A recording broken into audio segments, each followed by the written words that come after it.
Good morning. My name is Jeff Johnson. My wife Bonnie and I were serving here for 7 years at Calvary Chapel, Rosarito. First time we visited was 17 years ago. And now we have 3 grandchildren in Santa Barbara and a new one on the way just next month.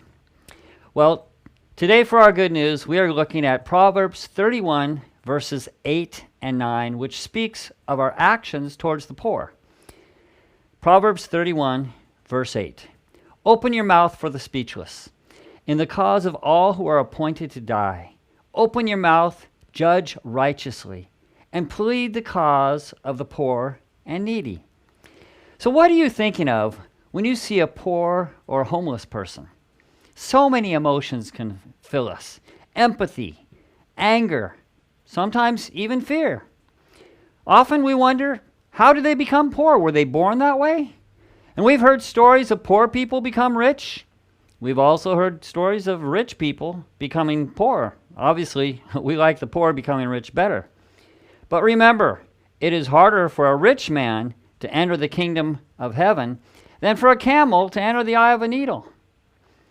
The biggest question we should ask is, what does God think of the poor? And of course, he loves them. He sent his son Jesus to die on the cross to forgive them for their sins, which should cause us to ask a second question. What should we do to help them out?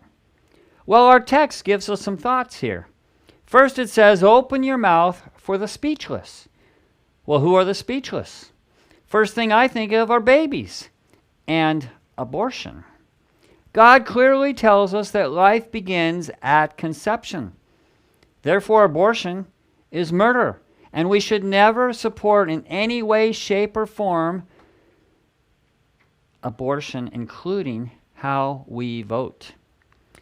There are others that are basically speechless. Maybe they have physical or mental impairments, and they have no voice. Maybe God wants us to be their voice. Some of these may be people who have not even heard the gospel. And the biggest need of everyone is always Jesus. Well, the verse continues to go on and say, in the cause of all who are appointed to die. God's numbered all of our days. He knew when each one was born, and he knows when they will pass on to eternity in either hell or, hopefully, heaven. Of course, only if you're born again will one go to heaven.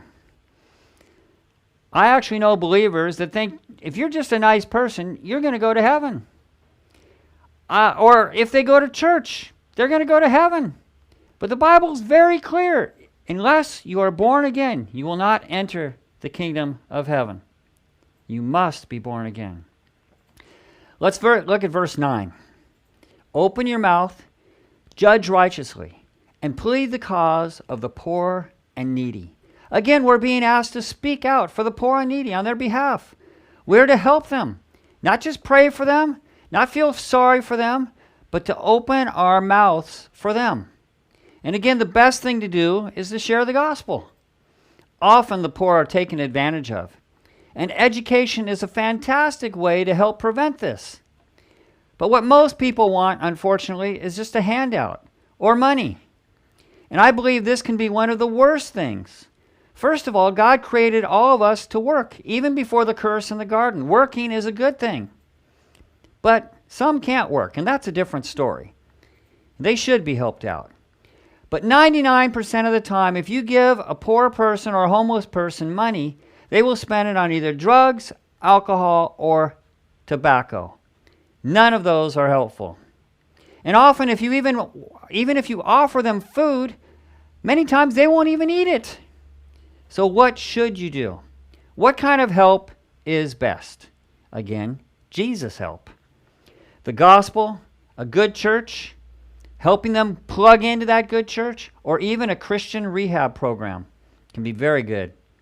And pray for them, and even pray with them. And it's fine to feed them, but just don't make them dependent on you for food. We're to love them like Jesus did. And yes, he fed people. He fed lots of people. But each one basically got one meal. And what he really fed them was truth. which was the most loving thing that you and I can do, is give them the truth. It's difficult to be physically poor, but a disaster to be spiritually poor. And we have the truth. We should live it, we should love it, and we should share it. And that's today's good news.